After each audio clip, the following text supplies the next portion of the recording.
আরে একটুখানি খেয়ে দেখ দেখ, তুই যদি কিছু মনে না করিস তাহলে কিন্তু কিছুই না, আবার তুই যদি মনে করিস যে অনেক কিছু তাহলে কিন্তু আবার অনেক কিছু। চুপচাপ পানি দেবো, মালটা খাবি, খেয়ে এনজয় করবি, চুপচাপ বসে থাকবি, কিচ্ছু হবে না ভাই, ট্রাস্ট মি ভাই, কিচ্ছু হবে না।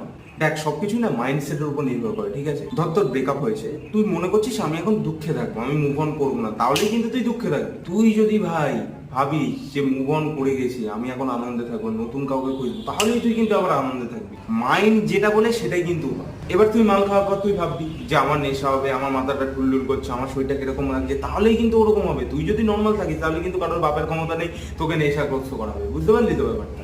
নেশাটা এমনই জিনিস ভাই, কিচ্ছু হবে না ভাই, কিচ্ছু হবে না। তুই হালকা থাকবি, তুই চাপলেস থাকবি, ব্যাপার পুরো শর্টে, তুই মনে করলেই ওরকম, না হলে কিন্তু কিছু না। শোন, একটু করে মাল খাবি, একটু করে চাট খাবি, আবার একটু করে মাল খাবি, একটু করে চাট খাবি, কিন্তু আবার একবারে গিলবি না, তাহলে কিন্তু সমস্যা হয়ে যাবে। কিচ্ছু হবে না ভাই, কিচ্ছু হবে না। শোন, তোর প্রথমবার তো তুই এক কাজ করবি, তুই কিন্তু মিষ্টি খাবি।